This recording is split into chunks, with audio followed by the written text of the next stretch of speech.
Hey, today we are going into hell in the D2R Reimagined mod. The new version 2.0x, currently on 2.04. Uh, so, what this gives us is like a lot of quality of life features.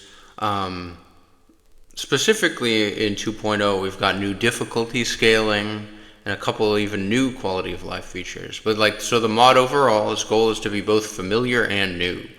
It's like their mission statement.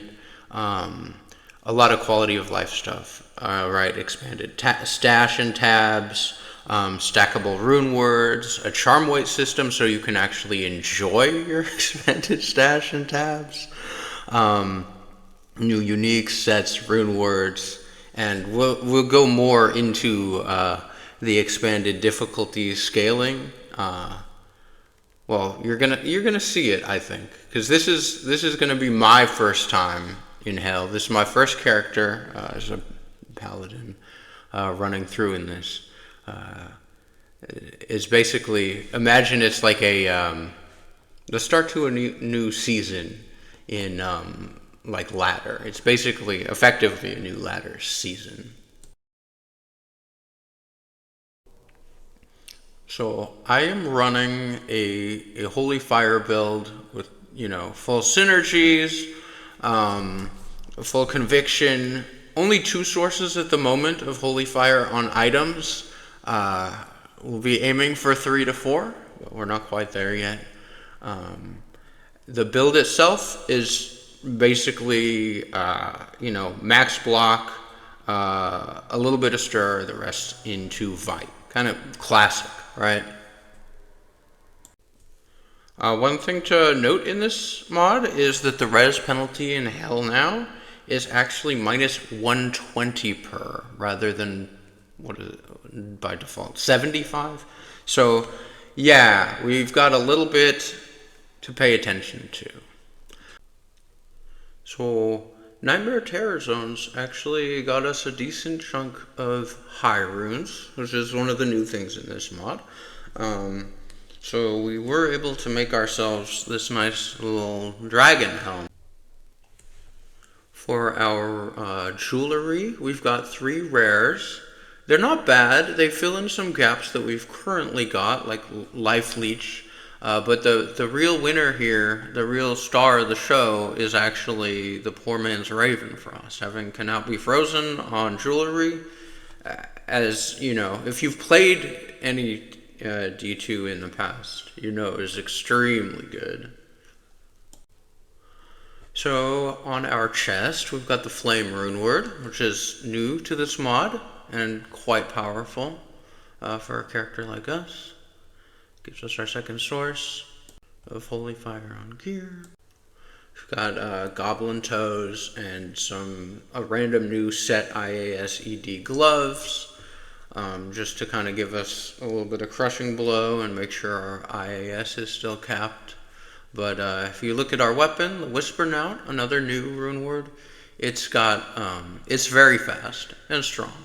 But we will be replacing it with Hand of Justice once we can swing the cham. But Whisper was doing great in the Nightmare TZs, so we're going to see how it does here. And really, Holy Fire build, you mostly need it for the IAS. And it has that. It's a 3-shell rune word, right? And then for the Gemmed Heraldic Shield. So far, this is the best way I could come up with to deal with the increased res penalty. We'll see how it plays out. And with that, I think we're about ready to head out into the Bloodmoor and see what happens. Don't have a CTA yet, but we do still have easily over 1,000 life.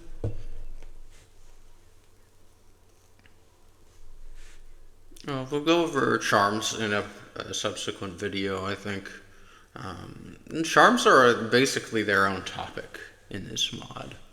We've got we've just got that little truncheon thing on Switch right now. Here we go. Okay, we're live. It's good. We are taking damage, but it seems like we're able to put foes into hit recovery. That's a good sign, and we're not getting we're not getting like stun locked. Yeah, okay, yeah, it seems reasonable. What are we on right now? Yeah, players 3. It seems fine for now. Gonna try and be brave and play this through on just players 3.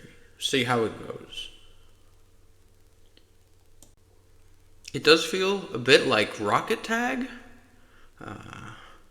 but so far I'm the Rocketer rather than the Rockety, so I think that's good.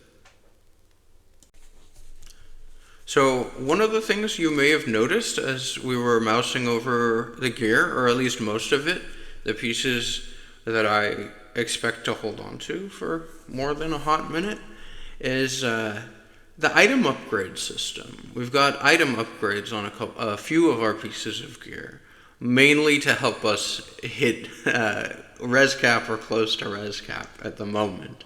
But yeah, this ties into a big topic for this mod, which is like the expanded jewel economy. Basically, you can use blue jewels to do a lot of things. To deterministically punch the correct amount of sockets into your gear, to give these item upgrades that give you just a little edge up, to obviously to craft as in default, rocking the blood belt, right? But now it's not just those kind of crafts. Your blue jewels, you've got more uses for them than you have them, hence them being the new they're basically up there, like blue jewels, yellow jewels, unique jewels. They are your economy now. They're the thing you care about the most in terms of grabbing. You never skip a jewel. Gems are still okay, but they're like gold. There's some uses for them, but they're not mega important. But with the gem bag quality of life feature, there's really no point in just skipping them. I am hoarding a little bit of blue rings and amulets for future craft sessions.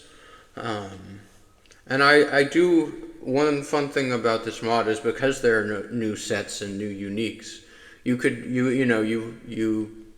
find more cool green and brown or whatever color you want to call the unique color stuff. So it's more fun to just pick up random stuff and see.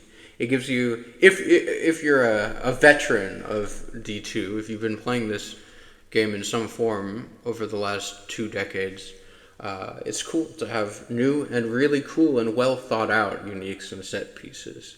I'd say the ratio of like GG ones to like good for leveling ones to trash ones is probably the same as in retail, but it's just you've got more. So, you've got more of the good ones, but they're still outnumbered by the leveling ones and the trash ones. I mean, my gloves are nice leveling gloves. I wouldn't go so far as to say they're great. They're not GG, they're not endgame, but they're good. They're doing what they need to do for now. And we seem to be able to do this, so they're doing as much as they need to, right? So one thing I do want to touch on in terms of class balance is the melee is much closer to casters for leveling in this. Like you've got some rune words that really, really help you level up, such as Peace Reimagined for melee, Sting for if you want to go boson, or if you want to be brave and go bow barb or pally, Whisper, which I'm still using and still is functional in hell. It's in an exceptional base. It's not elite. Granted, Holy Fire may be a bit of an edge case, but it's working. You've got this new rune word, the War Helm, which is basically like a bulwark on steroids. actually missing the PDR from that for putting on dragon here. I think I went down from about 24% PDR to about 2% PDR from charms. But the real class balance thing that helped out melee, speaking of charms, is there's a splash damage charm that you can kind of upgrade as you go.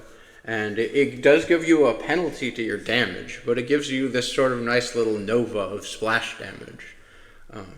That really helps with putting stuff into hit recovery. It makes like the feel of a melee playthrough a lot nicer. And quicker too.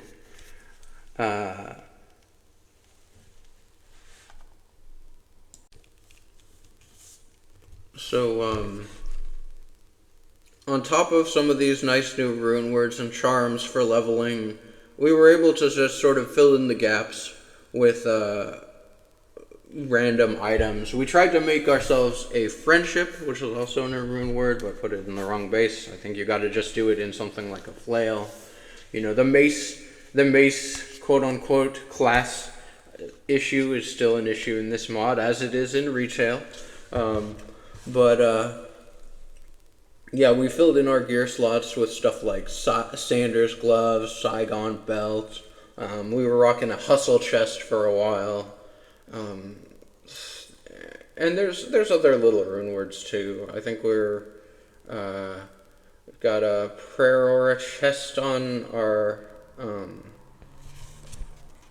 merc, which at this point I'm not certain if I want to stick to the Act 1 merc or if I'm gonna grab an Act 5 merc and really put Lawbringer on offhand to really help us out with the kind of things that this type of character is running into, because we don't have you can find rarely the what are they called, the Sunder charms in the Nightmare Terror zones, but I spent a few hours farming them, and clearly enough to progress in Hell, but I did not find the fire one. I only found a poison one, so stay tuned. Rabies Druid next. JK, question mark. And so one of the things that's a bit one of the areas where you can see like some concrete like challenge added or difficulty added is in the some of the super uniques and act bosses. So making sure we've got Smite capable to use if needed. Our Conviction Aura seems to still do a number on the defense of the mobs, but we have very little AR. And at the moment we're actually lacking ITD for trash mobs. Doesn't seem to be hurting us though. But we're gonna see how we do against Bloodraven shortly, and some of her new minions. They really do amp it up in terms of difficulty. But overall, so far, it does seem to be going fine. No need to respec into a caster or anything, I don't think.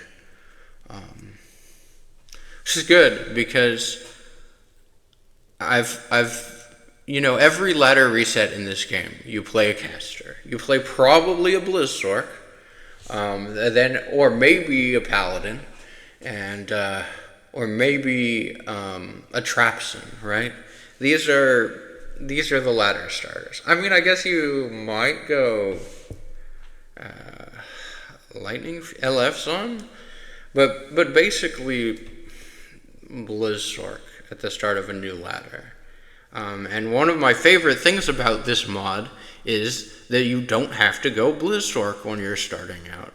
That you can build up your wealth, basically. Ooh, orbs. Yeah, there's a bit to be said about the orbs. We'll go into it next time. Can offer you some better item upgrades, stuff like that. And we are, speaking of things not to miss, picking up the charms. Extremely good. The charms, for now, we'll just say extremely good. We'll return to that topic on a subsequent video. But Raven's Eye. Okay, well, the first additional mob went down quite easily. Was not expecting that at all, actually. Blood Raven herself. Ooh. Yeah. Can make it work. Made it work. And there's that one more. Yep. Her Talon. Okay. And I think that's all for the ads. Okay, we did it! Give yourself the clap, everybody.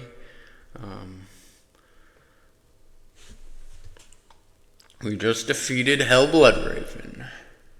Even though our shield block wore off. And now we get to acquire some new cool greens. Cool. Well, that's been the vid. Hope you come back for more. Like and subscribe, please.